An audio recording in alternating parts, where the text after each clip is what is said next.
Good morning students. आज हम लोग ज्योग्राफी का चैप्टर नंबर 5 जल। मैंने पूर्व में आपको बताया था जल को क्या कहा गया है, जल ही जीवन है, यानी जल के बगैर हम नहीं रह सकते, इसलिए इसको क्या बोला गया है, जल ही जीवन है। पूर्व में हम लोगों ने इससे संबंधित जल चक्र के साधन, लवणीय और अलवणीय जल के कौन कौन से स्रोत होते हैं, प्रमुख साधनों के बारे में, जल के प्रमुख साधनों के बारे में अध्ययन किया। आज हम लोग उसी क्रम में जल का वितरण के बारे में अध्ययन करेंगे। जल का वितरण होता है, किस प्रकार से इसका डिस्ट्रीब्यूशन होता है, कहाँ पर उनका उपयोग किया जाता है, किन किन स्थानों में होता है, किन वस्तुओं के लिए उपयोग करते हैं उसके बारे में, और कहाँ पर उसकी मात्रा कितनी होती है इसके बारे में अध्ययन करेंगे। हम सभी जानते हैं कि पृथ्वी की सतह पर, जो पृथ्वी की सतह आती है, पृथ्वी ये पृथ्वी आती है, इस पर जो आपका जल है, जल की जो मात्रा है, मात्रा कितनी है, 3/4 मीन्स 3/4, 3/4, ठीक है। जल की मात्रा जो पृथ्वी पर है वो 3/4। 3/4 क्यों कहा गया? क्योंकि 3 को पार्ट है, ईस्ट, वेस्ट और साउथ। तो ये हमारे समुद्र से घिरे हुए, और नॉर्थ में आपका क्या है, पर्वत, पहाड़। तो 3 दिशाओं में उसका जो है वो जलीय जल है, इसीलिए जो पृथ्वी पर जल की मात्रा है वो 3/4 यानी 3/4 मात्रा है वो पृथ्वी पर है। और उतना ही भाग, जो पृथ्वी का जो 3/4 भाग है वो जल से ढका हुआ है। यदि धरती पर थल की अपेक्षा जल अधिक है, यहाँ पर आप देखा कि थल की अपेक्षा, थल भूमि जहाँ पर लोग रहते हैं उसकी अपेक्षा जल है वो अधिक है, तो अनेक देशों में जल की कमी का सामना क्यों करना पड़ता है? ये प्रश्न उठता है कि जब जल की मात्रा अधिक है और थल की अपेक्षा जल की मात्रा अधिक है, उसके बावजूद भी कुछ देशों में जल का अभाव क्यों होता है, उसकी कमी महसूस क्यों होती है, ऐसा क्यों होता है? उसका कारण है क्योंकि पृथ्वी पर मौजूद संपूर्ण जल वो हमारे लिए उपलब्ध है, ठीक है, लेकिन वो उपलब्ध है वो किस मात्रा में है, किस तरह से है। जो जल है वो का जो वितरण है, जल का वितरण प्रतिशत दिया है, तो जल का जो वितरण प्रतिशत है, जल का वितरण प्रतिशत, ठीक है। नंबर वन आपका महासागर, क्योंकि सबसे बड़ा जलाशय होता है वो महासागर होता है, सबसे अधिक जल की मात्रा है वो महासागरों में है। सबसे बड़ा जलाशय क्या हो गया, महासागर। तो महासागर में जल का क्या परसेंट है?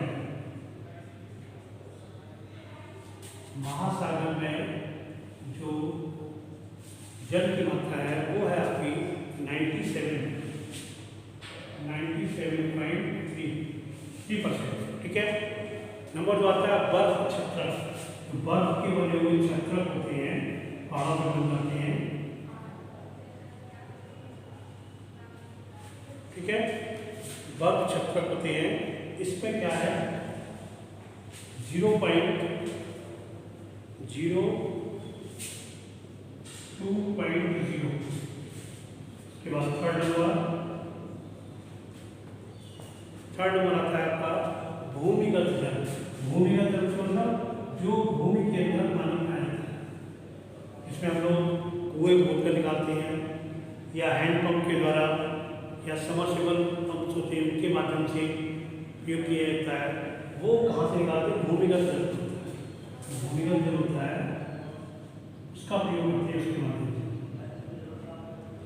भूमिगत जल की जो मात्रा है वो कितनी है, 0.68। भूमिगत जल है वो कितनी है, 0.68। इसी प्रकार से झीलों का अलवड़ जल, झीलों में, क्योंकि झीलों में बताया था जो अलवड़ी जल के स्रोत में झील आती थी, तो झीलों का जो अलवड़ी, इसमें नमक की मात्रा नहीं है।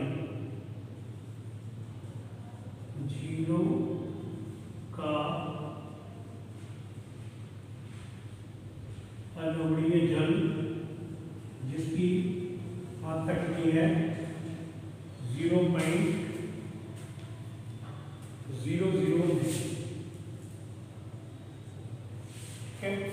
ये इसी प्रकार से अगला नंबर है वो जिसको बोलते हैं स्थलीय समुद्र एवं नमकीन झील है। कुछ स्थलीय समुद्र जल होता है, स्थलीय समुद्र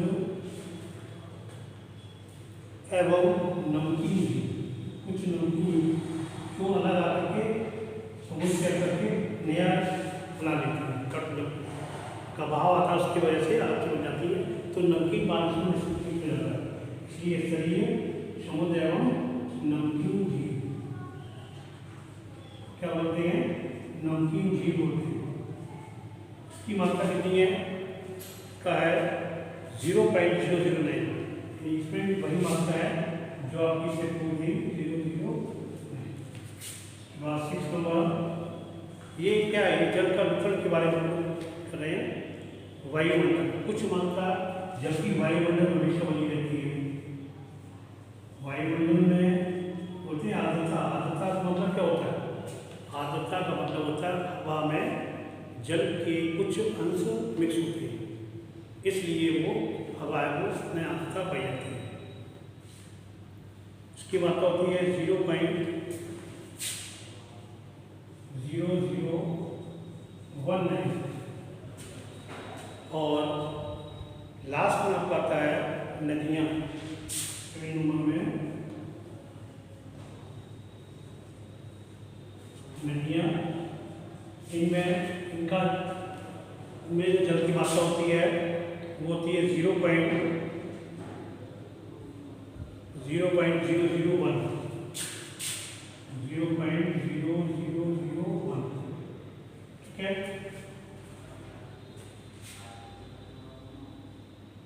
इस प्रकार से अब हमें क्या निकालना है, ये आपका परसेंट हुआ, परसेंट किसका होता है 100 से निकालते हैं, यानी 100 में से 100 में से इनकी जो मात्रा है वो अलग अलग दी गई है। अब इनका हम बार टोटल करके देख लें, यदि 100 आ जाता है तो इस डिस्ट्रीब्यूशन जो वितरण है वो सही है।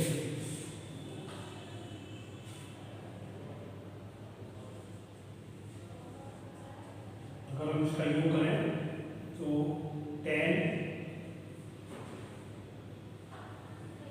20 हो गया, 8 to 10 0 to कैरी हो गया,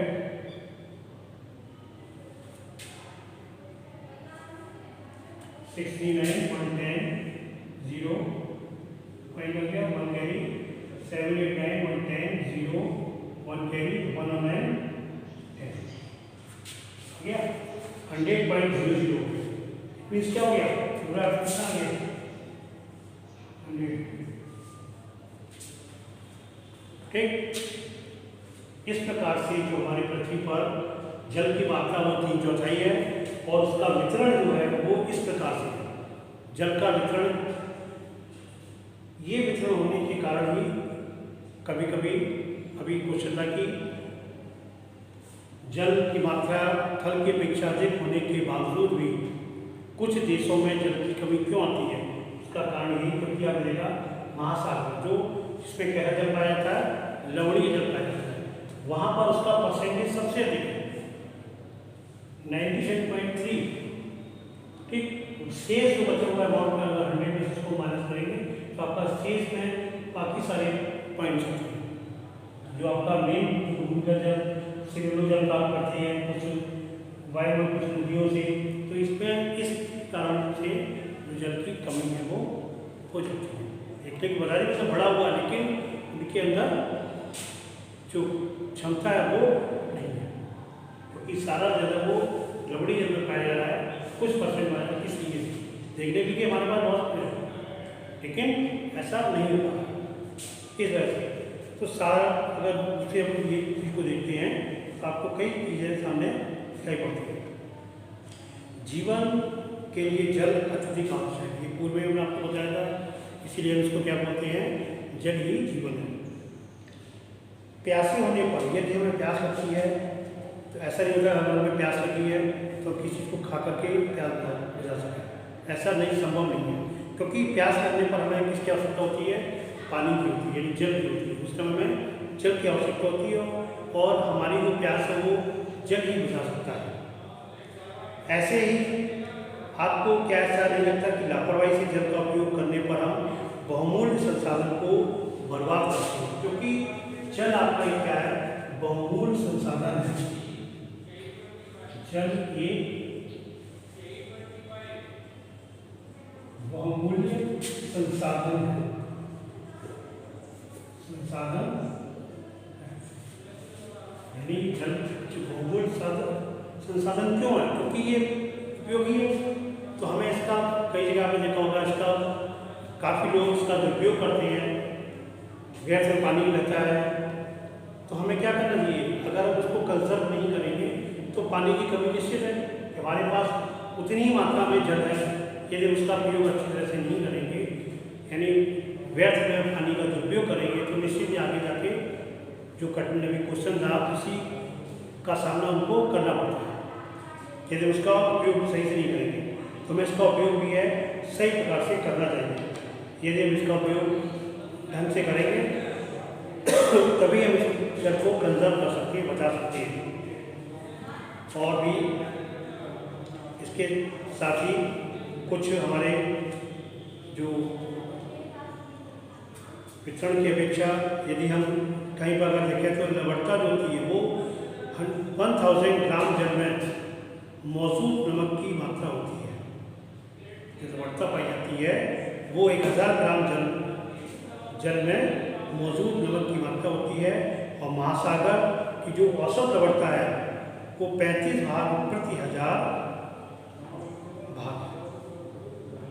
इसी प्रकार बहुत सारी और भी चीज़ें आती हैं।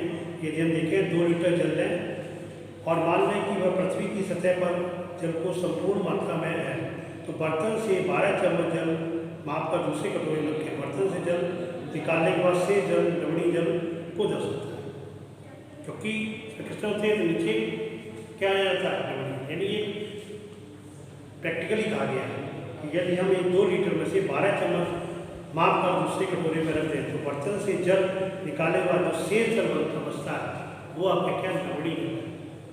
तो 2 लीटर में कितना निकाला है, केवल 12 चम्मच। इसका मतलब क्या हुआ कि 2 लीटर जल में केवल आपका 12 चम्मच जो जल है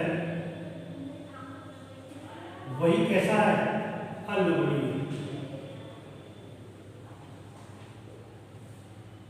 वो जल कैसा है, अलवणीय। बाकी शेष बचा हुआ समझ लो 2 लीटर जल में 12 चम्मच,